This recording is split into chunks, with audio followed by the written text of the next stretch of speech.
here. Well, if we have a few minutes, I'm going to refresh my cup.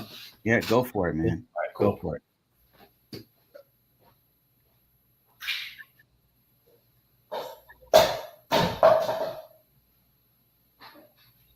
Hey guys, this is Bruce. Welcome to ConvoCourses, and today I got a special treat for you guys. I'm speaking to somebody who is a mentor of mine, and somebody who was extremely influential to my career, and that I owe a lot of how I see this career going. I owe a lot to him, and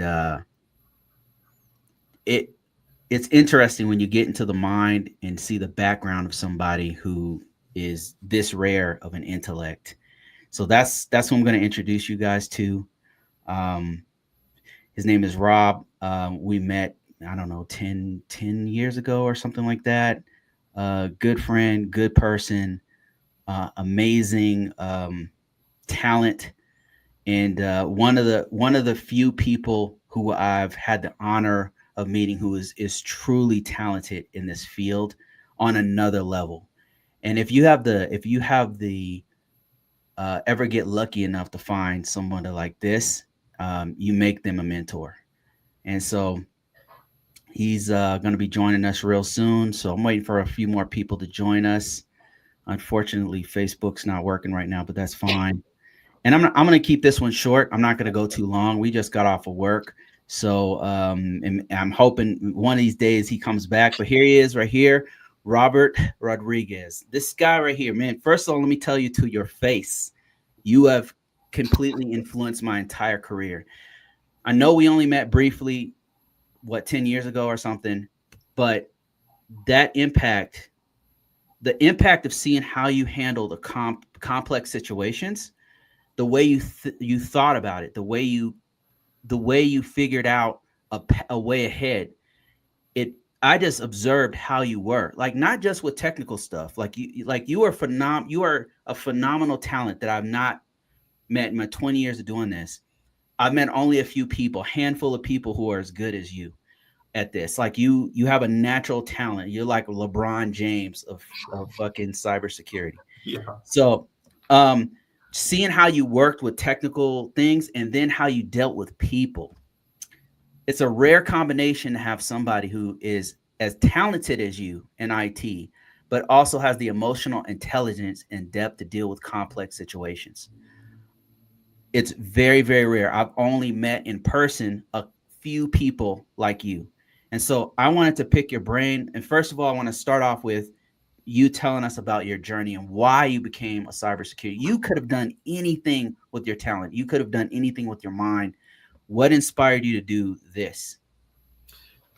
I love that question. And I tell this story a lot to anybody who will listen. But first, yeah, it was closer to 15 years ago when we Right, met. right. That's right. Um, and I always remembered you very impressionable, very hungry for learning. I think you were somewhat new to the Yep. field. And I remember like thinking to myself, this guy really wants to learn. I'm going to do everything I can to help that because you were hungry. And there's a few other people on the team that were like that too. And I thought that's where the best use of my energy would be spent. And we'll come back why we ended up meeting how we did. Hmm. So I'll start at the beginning of my story. So how did I get into cyber?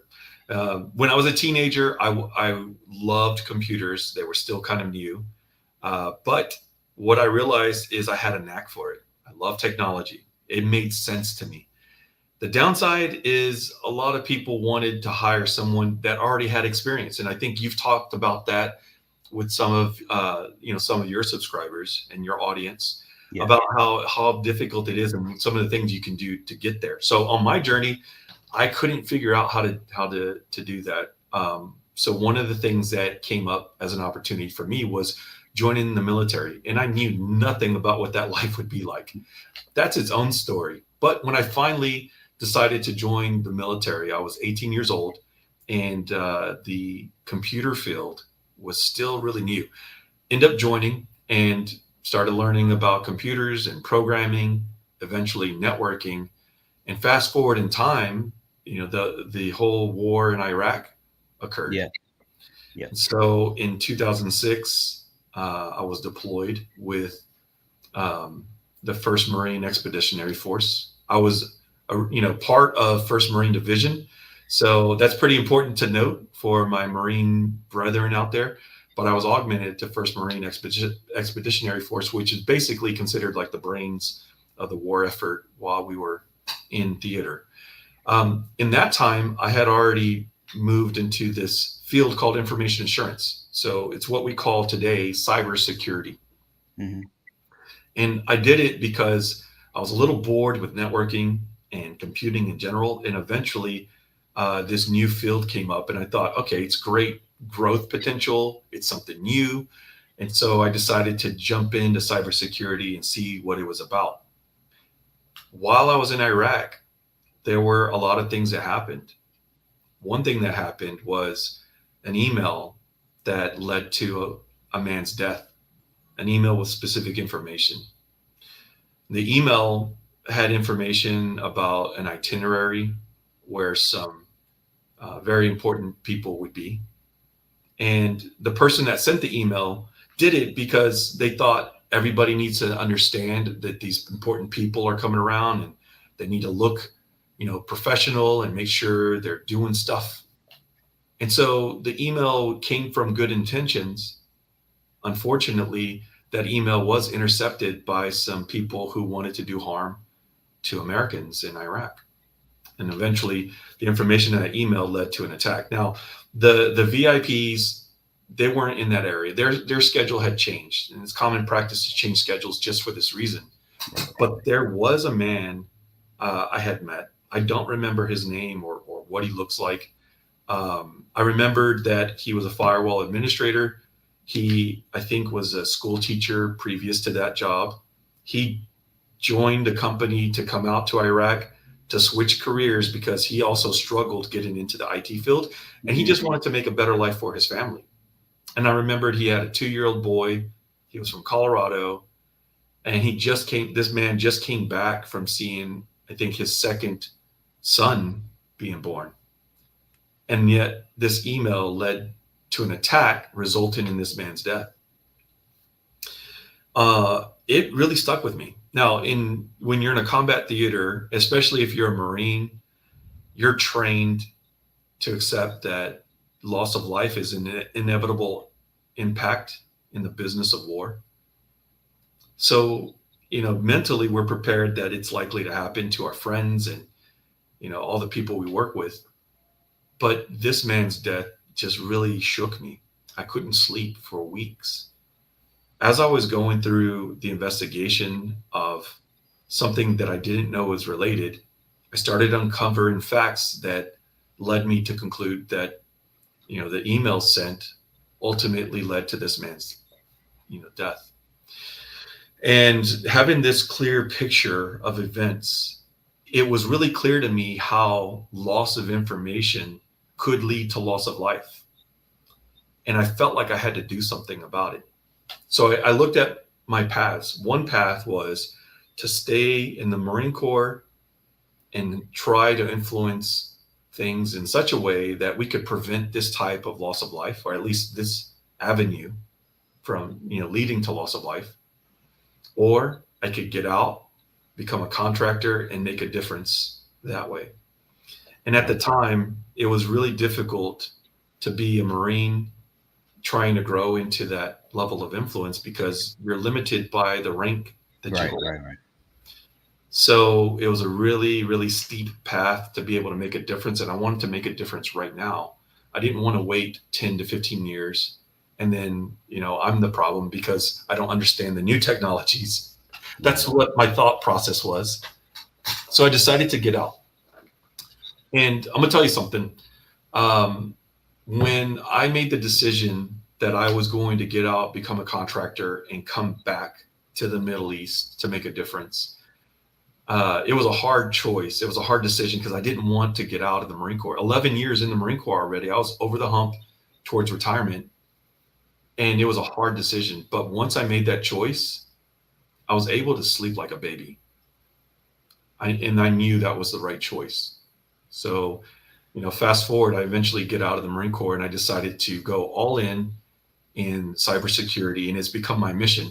So my personal mission now is to leverage my knowledge, skills, and expertise to help make the world a little bit better through technology and mentorship. And so that's what I'm doing today. And that's actually what led me to come back. So I eventually ended up at a company called McAfee, Yeah. and as a contractor, Yeah. that's how we met. So I went back to the Middle East where we met. Yeah. Yeah, man. And that must have, knowing your backstory must be the reason why you were so influential in the place that we were, because you were able to navigate the super complex issues in such a way that you are our. I mean, we had management, but you were our leader because you understood the technology that we were using in a way that nobody else did. So when complex issues hit, we would try to do stuff on our own, but then when it was really complicated, we went to you and you figure out what the hell was going on, which was amazing.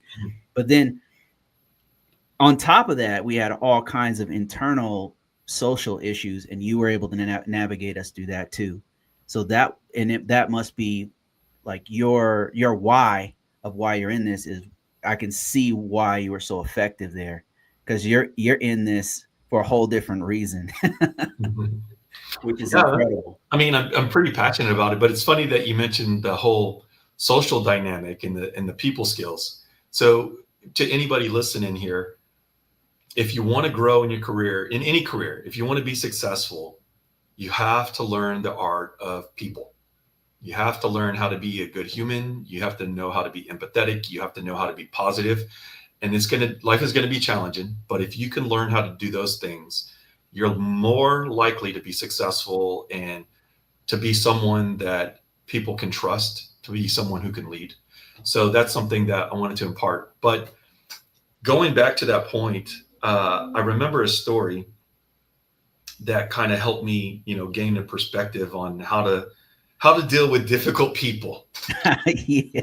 And so I just shared with you before we started that I recently divorced to an amazing person.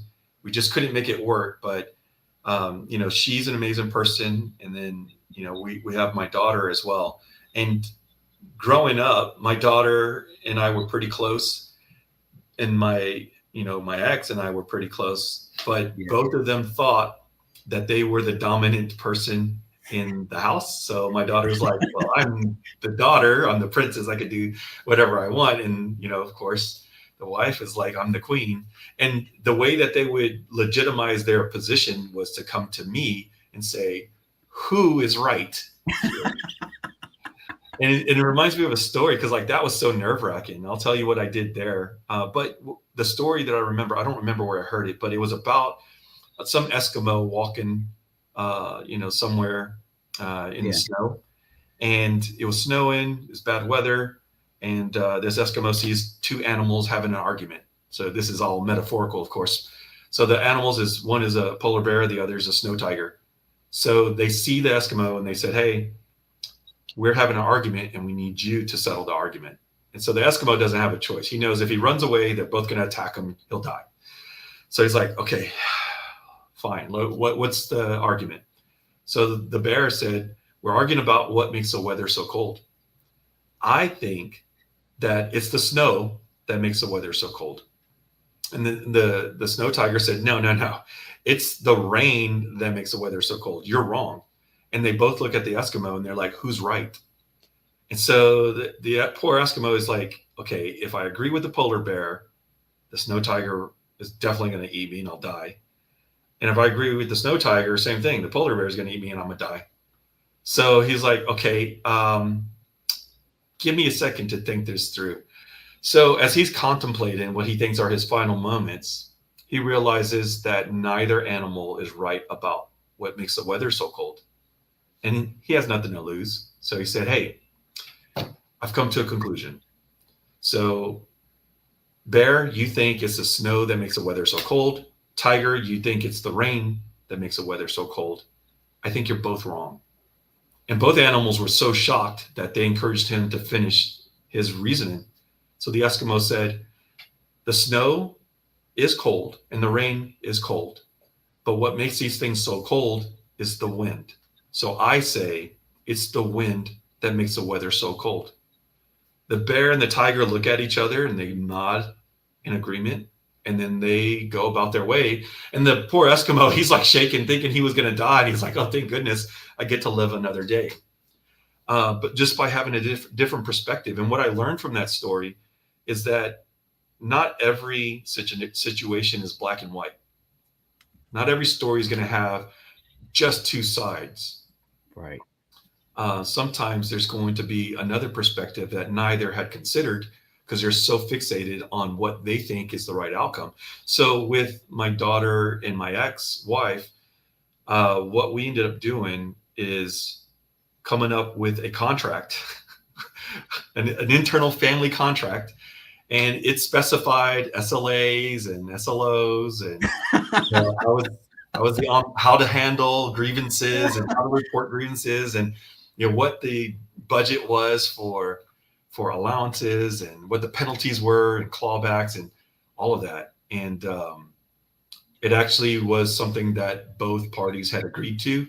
And I was like, thank goodness, like, because I'm tired of being in the middle. Each one would be like, "Oh, you always take her side if I agreed with one or the other." So Yes. it was where it started, and I took that into work where there's people who disagree, and even if it's just me and that person in a disagreement, I always try to strive to find that middle ground and that different perspective where we can both grow from this, conflict. And Wow. through conflict is growth. So that was the mentality that I took into my work when we met. Yeah, I noticed like one of the ways one of your superpowers was that you would have a really solid, deep understanding of fundamentals. Like whenever we had a problem, the reason why I mean, this is just my conclusion, but the reason why you were able to figure out these extremely ridiculous, complex issues that sometimes weren't even in our lane, I remember, is because you had a really solid fundamental of like networking, how DNS worked, um, all of these fundamentals that all come together to make all of this stuff work. Your knowledge was so solid that anytime something would happen, you were able to figure it out. And so is that the one of the things I know is Ooh, perspective is super important, but yeah. was was it because you've mastered the fundamentals? Yeah, I think there's some of that, certainly. Um, but what's interesting is like this I've heard this before, like this observation that you just put out there. And so one of the things that a lot of people assume about me because of that skill is everybody assumes that I know everything. And that could not be further from the truth. Like I don't know everything. That's exactly what we thought. Yeah. It's I mean, it Exactly what we seems thought. that way, right? Um, but I don't know everything. But what I am really good at is finding answers and asking questions. So if anybody tells me a story, I'm always inquisitive. They could tell me the story about the Eskimo, and I'll be like, why was the Eskimo out for a walk on a terrible day of snow? He wouldn't have been in that situation, right? I'm really inquisitive, thinking about all these different like perspectives. So Right. that's one.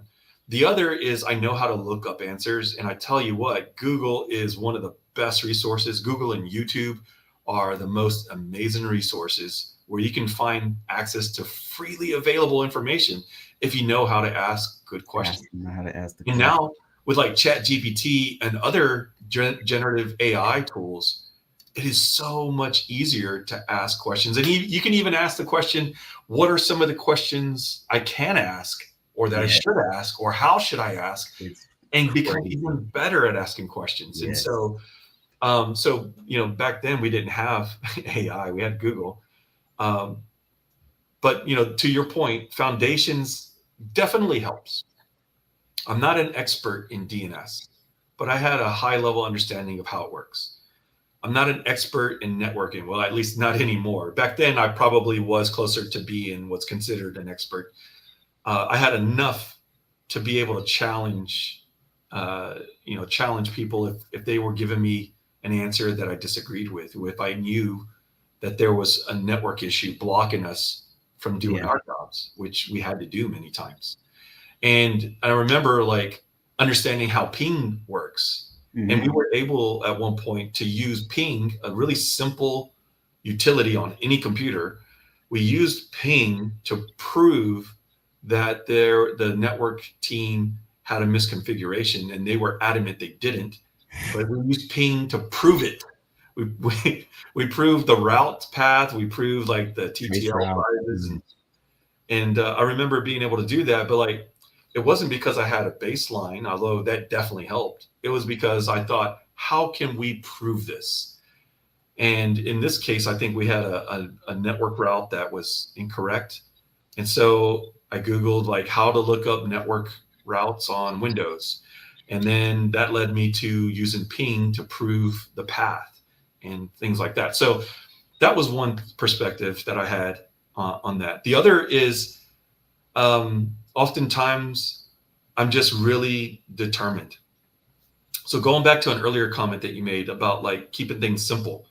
First of all, being in the Marine Corps, you have to keep things simple because Marines are really dumb. And so you have to speak in a way that makes sense. In fact, half of the Marines that joined this convo, they probably checked out. They're not even paying attention anymore because I've used too many words. Marines need really simple, and I'm joking Yeah, of a course. little bit, but when it comes to war, there's life on the line. And so you need to be able to communicate in ways that are intuitive, that make sense, they're really easy to digest because you might have to make a decision immediately after consuming this information. So Marine Corps really helped me understand how to communicate effectively and how to think, in terms of like concise uh, Yes. patterns. Yes. So that was one. And then, asking good, better questions, because if you get, some orders and you're not clear and you have to go and execute the orders, but you're not clear on exactly how you're supposed to do that, you're not going to be effective. You're going to fail in your mission. And in the business of war, people could die. So Yes. asking better questions. And then the third is just being curious. And I think this is probably the most important one. If you can stay curious about everything, you're going to find a way to resolve any problem. So in my current role, I'm a solutions architect, and I often work on teams of solutions architects. And it's funny because sometimes when a colleague brings up problems, I'll say, "Bro, you're not a problems architect. You're a solutions architect, right? We got to think in terms of like how to resolve. How can we do this? How does this work? Let me go look at that. I don't have to be an expert. I don't have to take a 60-hour course, but I can take like an hour here to figure out how all this stuff in networking has to work. And it's going to help me in my job in cybersecurity. So being curious is probably the most important skill that you could have. And that's in anything in life. It'll definitely help you with Yes. technology. It'll Absolutely. certainly help you with people skills as well. Man, absolutely. One thing before I let you go, that I wanted to ask you, I was very curious about. I mean, number one, let me put some background in all this. So me and Rob met at a SOC. We were SOC analyst. Rob was more of an architect, so he was like a professional services for our main product, which was at the time, which was McAfee, and I was just a regular SOC analyst. It was my first time doing SOC analyst work. My main background was a little bit of network engineering and then GRC stuff, like I do right now. So that's I should have probably set all that stuff up. But my last question for you is, what do you, if anything, what do you think is the impact of AI on our career field or on IT in general? Do you see any?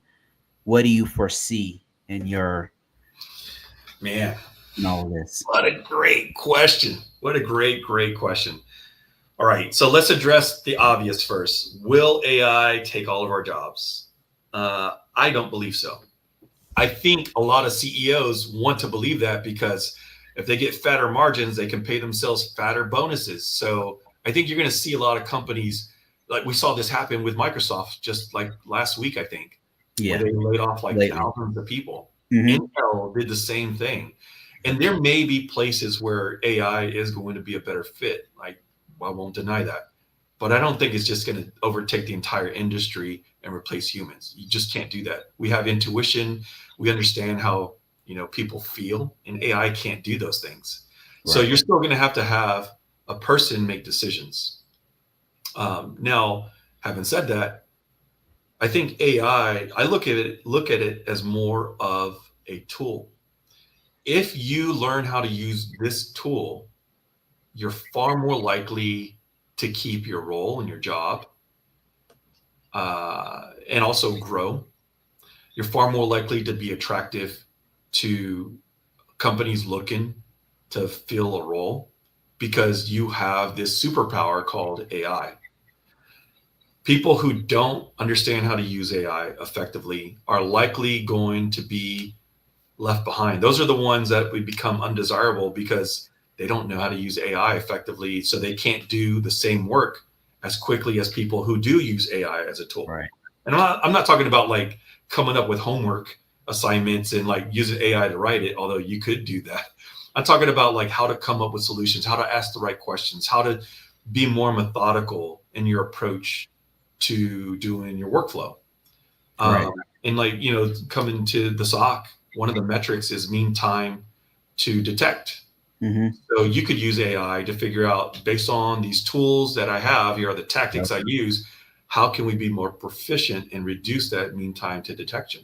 That's a Right. great conversation to have with an AI, service. So those are some examples on how I think. So one, I don't think AI is going to replace the entire industry. But two, I think if you don't use AI as a tool, it's likely to impact your career, and you'll probably, if you don't lose your job, you'll probably won't be able to grow in terms of compensation. You won't be as marketable. There was a CEO who said, I don't know which one said this, but I think that it's true. Like, just like what you said, he said, it's not going to be AI that takes your job. It's going to be somebody who knows AI that takes your job. Yes, it's And a that great is, quote. yeah, yeah. I believe that to be true. Like, I don't think it's going away. I don't, I've never seen anything like it. So I think they'll integrate it into a lot of the tools we already use, such as if you use Splunk or whatever, they're going to integrate it into that. Like, it'll be in your regular workflow. I just don't think there's a way around it. And yeah, I mean, me personally, I've been using it as much as possible. Anywhere I'm allowed to use it, I'm using it. Yeah, So, Rob, that's it, man. I don't want to take any more of your time, man. If you at some point in the future, I want to talk deeper. I mean, I want to get like a whole bunch of questions from the people who watch me. I've got a lot of people who are either trying to get in this field or they're trying to level up in this field of cybersecurity and all aspects, by the way. And cloud, I've got a lot of people curious about cloud, and I'm not a cloud guy. I'm just recently getting into it. And that's why I originally reached out to you. And then there's a lot of people trying to get into cybersecurity or into SOC and analyst work or lots of different aspects. So it's a lot of real new people and some older folks that just want to hang out. So I would like to have you on at some point. I'll get on your schedule. We'll talk about it. And if you'd be okay with it, then absolutely, I want to have you back on. yeah, Bruce, I am thrilled that you thought of me for this opportunity. I would be more than happy to come back. If there's time, I think I saw a few questions pop up. Okay, let's see. Let's see what we got here. Delmar says human in the loop. Yes, absolutely. Let me see here. Um, it's a tool. He's talking about AI. AI, it's a tool that can be utilized to get the job done more efficiently or effectively. Yes, absolutely. How to utilize the SOPs better is Yeah, another idea. Yeah, yeah. Writing good one. SOPs, coming up with like a framework for SOPs is really good. On that point, the other thing that I think is so important, because a lot of SOPs, you get a really smart nerd who's just, vomiting out what's in their head onto paper. and it's really hard to get to the point. Like if I'm reading someone else's work, I don't know what to do. AI is great at cleaning all that up Yes, and organizing it into a really digestible manual. So yeah, Domar, I think using AI for SOPs is a fantastic idea. I think that's a great place to start. absolutely. I mean, let me see another comment. He says, "Are there any cybersecurity focused prompts that CISOs could use?" Ooh, yes. The first one that comes to mind is about metrics. So as if I'm a CISO, what I'm going to be concerned with, besides this, cybersecurity hygiene, obviously that's a big part. I'm going to be concerned about the board. The board is going to be where I get my funding for cybersecurity tools. So, going back to McAfee, if I'm a CISO and I made the decision to bring in McAfee for our cybersecurity, the board is going to ask, how is that valuable? How do we get a return on investment, or how do we reduce our cost of ownership? Like, where's the value? And so as a CISO, I'm going to be worried about defending that choice every board meeting. So I might ask AI, what are some of the high level metrics that I could produce to measure the effectiveness of this solution, and give it your solution. Or you can even ask, hey, AI, I'm a CISO at a health care Yeah. organization. I use these tools focused on endpoint or network or whatever. What are 10 questions for metrics that I should be asking myself, and what KPIs are going to be best practices? Something along those lines. Another thing is that the one thing I've been doing that I'm sure a C-level exec would help them a lot would be to use it for creating slide decks and presentations. So I'll take a whole paper, so either something I wrote, a chapter that I wrote in a book, or that somebody else wrote, or a white paper or something. I'll take it, and there's a tool that you can use to crank out, take it, and then it'll condense it in concise bullets and put it in a slide deck, and then you can present those like that. So man, it's crazy effective, and it just saves so much time. Like it's incredible. I have a lot more questions when I do this on TikTok, but I didn't do that today. But Next I time. will next time for sure, man. You're down for questions? Hell yeah, that's what I'm talking about. All right. So I think that's it for this one. I've man, this has been awesome, Rob. I just want to tell you, man, to the public and to everybody, this guy. Let me just tell you. So sometimes I'm thinking to myself, I have a problem, and I'm like, man, what would Rob do? What would he do? It's you. Like, there's two Robs. There's two mentors I've had, you and another one, Ramsey. So you guys, some of the most brilliant, talented people I've met, and became mentors to me, whether you like it or not. And I was just thinking, like, okay, what would he do in this situation? And so I'm telling you, your how you handled those issues at that sock was amazing, man. It was incredible. Yeah, we have some So good stories from those days. we got some incredible stories from those days. Bruce, I'm so flattered that you consider me a mentor. I definitely consider you a good friend. And it's funny about, like, what would Rob do in this situation? Because I've had other friends tell me the same thing. In fact, I have one friend who always says he's got his WWRD bracelet on. What would Rob do? Radar bracelet.